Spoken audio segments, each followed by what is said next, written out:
شروع اللہ کے نام سے جو سب پر مہربان ہے، بہت مہربان ہے۔ الف لام میم را، یہ اللہ کی کتاب کی آیتیں ہیں، اور اے پیغمبر جو کچھ تم پر تمہارے پروردگار کی طرف سے نازل کیا گیا ہے برحق ہے، لیکن اکثر لوگ ایمان نہیں لا رہے۔ اللہ وہ ہے جس نے ایسے ستونوں کے بغیر آسمان کو بلند کیا جو تمہیں نظر آ سکے، پھر اس نے عرش پر استوا فرمایا اور سورج اور چاند کو کام پر لگا دیا۔ ہر چیز ایک معین میعاد تک کے لیے رواں دواں ہے۔ وہی تمام کاموں کی تدبیر کرتا ہے۔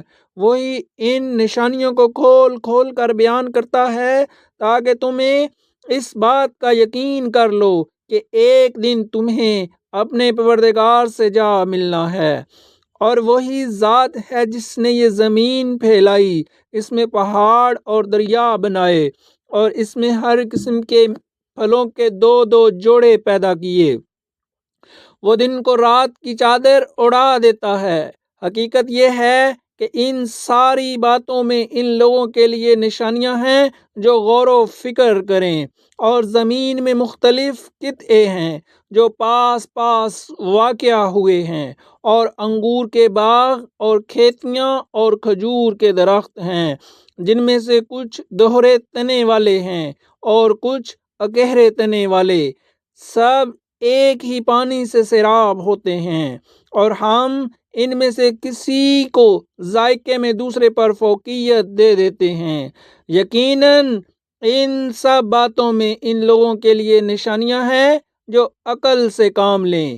اور اگر تمہیں ان کافروں پر تعجب ہوتا ہے تو ان کا یہ کہنا واقعی عجیب ہے کہ کیا جب ہم مٹی ہو جائیں گے تو کیا سچ مچ ہم نئے سرے سے پیدا ہوں گے؟ یہ وہ لوگ ہیں جنہوں نے اپنے رب کی قدرت کا انکار کیا ہے، اور یہی وہ لوگ ہیں جن کے گلوں میں طوق پڑے ہوئے ہیں، اور وہ دوزخ کے باسی ہیں، اور وہ ہمیشہ اسی میں رہیں گے۔ اور یہ لوگ خوشحالی کی میعاد ختم ہونے سے پہلے تم سے بدحالی کی جلدی مچائے ہوئے ہیں، حالانکہ ان سے پہلے ایسے عذاب کے واقعات گزر چکے ہیں جس نے لوگوں کو رسوا کر ڈالا تھا۔ اور یہ حقیقت ہے کہ لوگوں کے لیے ان کی زیادتی کے باوجود تمہارے رب کی ذات ایک معاف کرنے والی ذات ہے، اور یہ بھی حقیقت ہے کہ اس کا عذاب بڑا سخت ہے۔ اور جن لوگوں نے کفر اپنا لیا ہے وہ کہتے ہیں کہ بھلا ان پر، یعنی حضرت صلی اللہ علیہ وآلہ وسلم پر، ان کے رب کی طرف سے کوئی معجزہ کیوں نہیں اتارا گیا؟ اے پیغمبر، بات یہ ہے کہ تم تو صرف خطرے سے ہوشیار کرنے والے ہو، اور ہر قوم کے لیے کوئی نہ کوئی ایسا شخص ہوا ہے جو ہدایت کا راستہ دکھائے۔ جس کسی مادہ کو جو حمل ہوتا ہے اللہ اس کو بھی جانتا ہے، اور ماؤں کے رحم میں جو کوئی کمی بیشی ہوتی ہے اس کو بھی، اور ہر چیز کا اس کے ہاں ایک اندازہ مقرر ہے۔ وہ غائب و حاضر تمام باتوں کا جاننے والا ہے۔ اس کی ذات بہت بڑی ہے، اس کی شان بہت اونچی۔ تم میں سے کوئی چپکے سے بات کرے یا زور سے، کوئی رات کے وقت چھپا ہوا ہو یا دن کے وقت چل پھر رہا ہو، وہ سب اللہ کے علم کے لحاظ سے برابر ہیں۔ ہر شخص کے آگے اور پیچھے وہ نگران فرشتے مقرر ہیں جو اللہ کے حکم سے باری باری اس کی حفاظت کرتے ہیں۔ یقین جانو کہ اللہ کسی قوم کی حالت اس وقت تک نہیں بدلتا جب تک وہ خود اپنے حالات میں تبدیلی نہ لے آئے، اور جب اللہ کسی قوم پر کوئی آفت لانے کا ارادہ کر لیتا ہے تو اس کا ٹالنا ممکن نہیں، اور ایسے لوگوں کا خود اس کے سوا کوئی رکھوالا نہیں ہو سکتا۔ وہی ہے جو تمہیں بجلی کی چمک دکھلاتا ہے جس سے تمہیں اس کے گرنے کا ڈر بھی لگتا ہے اور بارش کی امید بھی بندتی ہے، اور وہی پانی سے لدے ہوئے بادل اٹھاتا ہے، اور بادلوں کی گرج اس کی تسبیح اور حمد کرتی ہے، اور اس کے روب سے فرشتے بھی تسبیح میں لگے ہوئے ہیں، اور وہی کڑکتی ہوئی بجلیاں بھیجتا ہے، پھر جس پر چاہتا ہے انہیں مصیبت بنا کر گرا دیتا ہے۔ اور ان کافروں کا حال یہ ہے کہ اللہ ہی کے بارے میں بحثیں کر رہے ہیں، حالانکہ اس کی طاقت بڑی زبردست ہے۔ وہی ہے جس سے دعا کرنا برحق ہے، اور اس کو چھوڑ کر یہ لوگ جن دیوتاؤں کو پکارتے ہیں وہ ان کی دعاؤں کا کوئی جواب نہیں دیتے۔ البتہ ان کی مثال اس شخص کی سی ہے جو پانی کی طرف اپنے دونوں ہاتھ پھیلا کر یہ چاہے کہ پانی خود اس کے منہ تک پہنچ جائے، حالانکہ وہ کبھی خود منہ تک نہیں پہنچ سکتا۔ کافروں کے دعا کرنے کا نتیجہ اس کے سوا کچھ نہیں کہ وہ بھٹکتی ہی پھرتی رہے، اور وہ اللہ ہی ہے جس کو آسمانوں اور زمین کی ساری مخلوقات سجدہ کرتی ہے، کچھ خوشی سے کچھ مجبوری سے، اور ان کے سائے بھی صبح و شام اس کے آگے سجدہ ریز ہوتے ہیں۔ اے پیغمبر، ان کافروں سے کہو کہ وہ کون ہے جو آسمانوں اور زمین کی پرورش کرتا ہے؟ کہو کہ وہ اللہ ہے۔ کہو کہ کیا پھر بھی تم نے اس کو چھوڑ کر ایسے کارساز بنا لیے ہیں جنہیں خود اپنے آپ کو نہ کوئی فائدہ پہنچانے کی قدرت حاصل ہے نہ نقصان پہنچانے کی؟ کہو کہ کیا اندھا اور دیکھنے والا برابر ہو سکتا ہے؟ یا کیا اندھیریاں اور روشنیاں ایک جیسی ہو سکتی ہیں؟ یا ان لوگوں نے اللہ کے ایسے شریک مانے ہوئے ہیں جنہوں نے کوئی چیز اسی طرح پیدا کی ہو جسے اللہ پیدا کرتا ہے، اور اس وجہ سے ان دونوں کی تخلیق ایک جیسی معلوم ہو رہی ہے۔ اگر کوئی اس غلط فہمی میں مبتلا ہے تو اس سے کہہ دو کہ صرف اللہ ہی ہر چیز کا خالق ہے، اور وہ تنہا ہی ایسا ہے، اور اس کا اقتدار سب پر حاوی ہے۔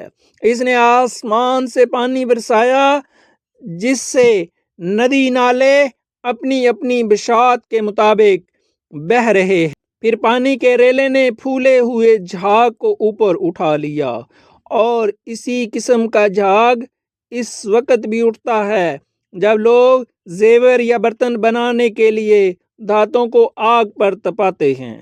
اللہ حق اور باطل کی مثال اسی طرح بیان کر رہا ہے کہ دونوں قسم کا جو جھاگ ہوتا ہے وہ تو باہر گر کر ضائع ہو جاتا ہے، لیکن وہ چیز جو لوگوں کے لیے فائدہ مند ہوتی ہے وہ زمین میں ٹھہر جاتی ہے۔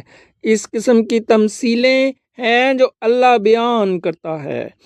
بھلائی انہی لوگوں کے حصے میں ہے جنہوں نے اپنے رب کا کہنا مانا، اور جنہوں نے اس کا کہنا نہیں مانا اگر ان کے پاس دنیا بھر کی ساری چیزیں بھی ہوں گی بلکہ اتنی ہی اور بھی، تو وہ قیامت کے دن اپنی جان بچانے کے لیے وہ سب کچھ دینے کو تیار ہو جائیں گے۔ ان لوگوں کے حصے میں بری طرح کا حساب ہے، اور ان کا ٹھکانہ جہنم ہے، اور وہ بہت برا ٹھکانہ ہے۔ جو شخص یہ یقین رکھتا ہو کہ تم پر تمہارے پروردگار کی طرف سے جو کچھ نازل ہوا ہے برحق ہے، بھلا وہ اس جیسا کیسے ہو سکتا ہے جو بالکل اندھا ہو؟ حقیقت یہ ہے کہ نصیحت تو وہی لوگ قبول کرتے ہیں جو عقل و ہوش رکھتے ہیں، یعنی وہ لوگ جو اللہ سے کیے ہوئے عہد کو پورا کرتے ہیں اور معاہدے کی خلاف ورزی نہیں کرتے، اور جن رشتوں کو اللہ نے جوڑے رکھنے کا حکم دیا ہے یہ لوگ انہیں جوڑے رکھتے ہیں اور اپنے پروردگار سے ڈرتے ہیں اور حساب کے برے انجام سے خوف کھاتے ہیں۔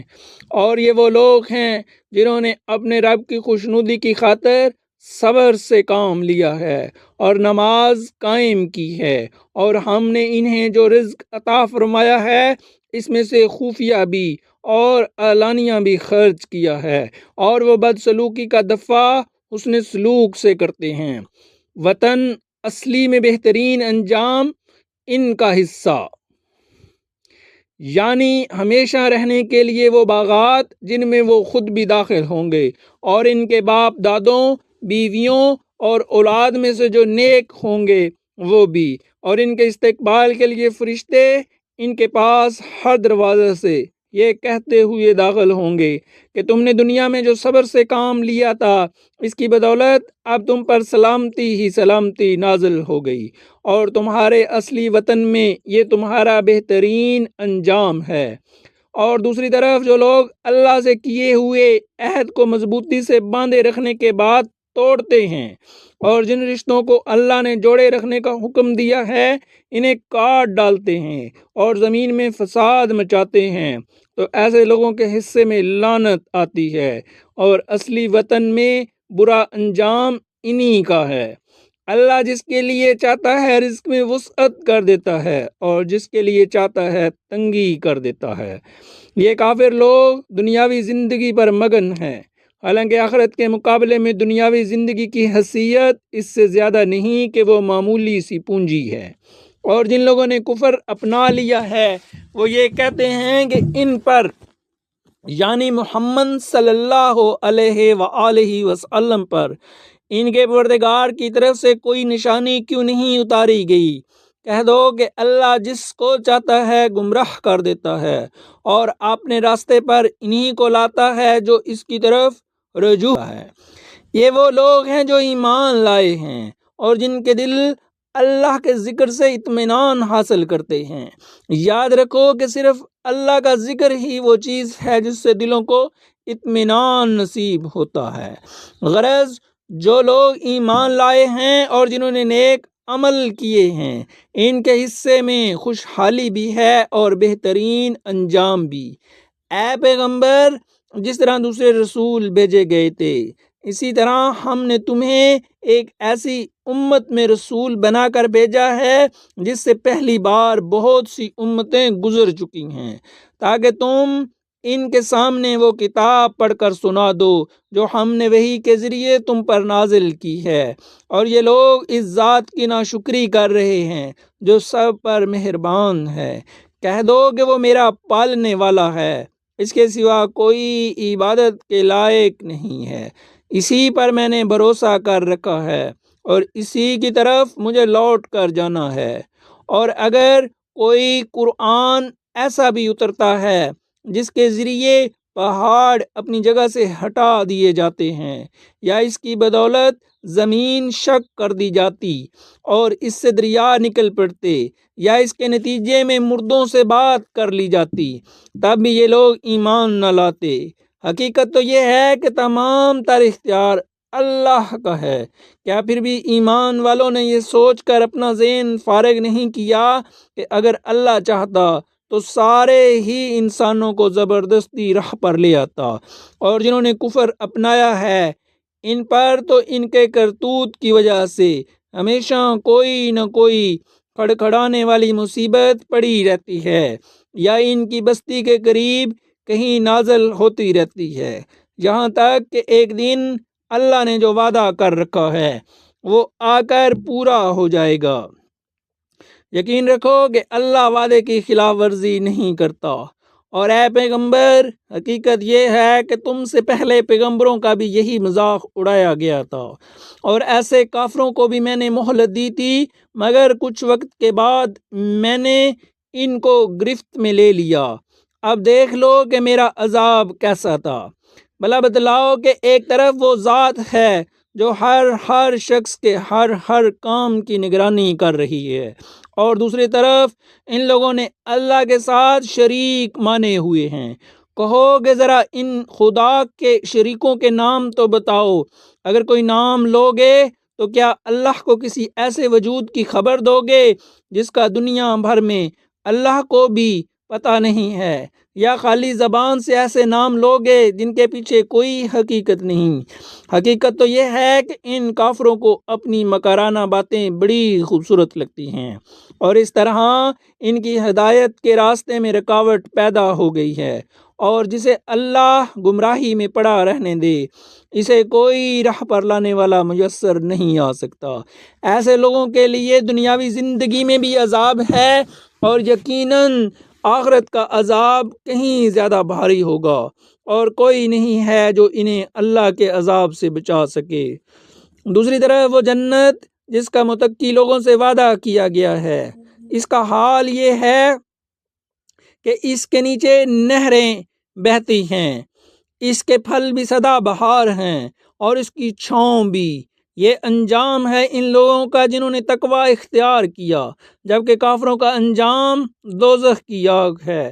اور اے پیغمبر، جن لوگوں کو ہم نے کتاب دی ہے وہ اس کلام سے خوش ہوتے ہیں جو تم پر نازل کیا گیا ہے، اور انہی گروہوں میں وہ بھی ہیں جو اس کی بعض باتوں کا ماننے سے انکار کرتے ہیں۔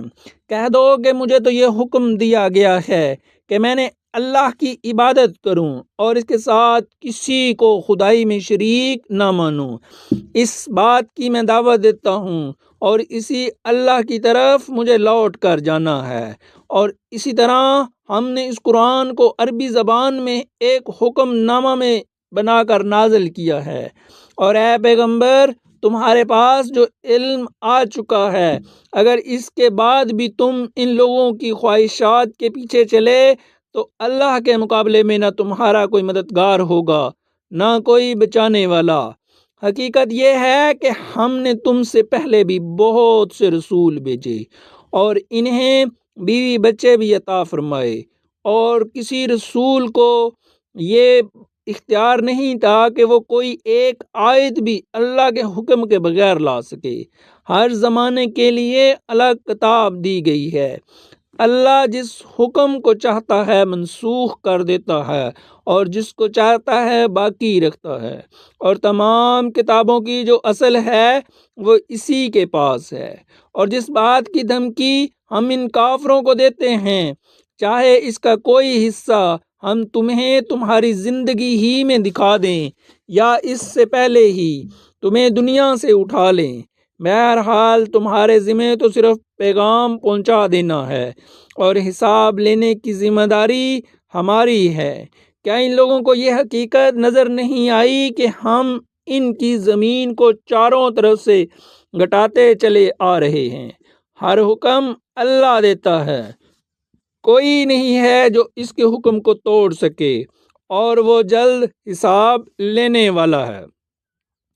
جو لوگ ان سے پہلے گزرے ہیں چالیں انہوں نے بھی چلی تھیں، لیکن چال تو تمام تر اللہ ہی کی چلتی ہے۔ کوئی بھی شخص جو کچھ کرتا ہے سب اسے معلوم ہے، اور کافروں کو عنقریب پتہ لگ جائے گا کہ اصلی وطن کا نیک انجام کس کے حصے میں آتا ہے۔ اور جن لوگوں نے کفر اپنا لیا ہے وہ کہتے ہیں کہ تم پیغمبر نہیں ہو۔ کہہ دو کہ میرے اور تمہارے درمیان گواہی دینے کے لیے اللہ کافی ہے، نیز ہر وہ شخص جس کے پاس کتاب کا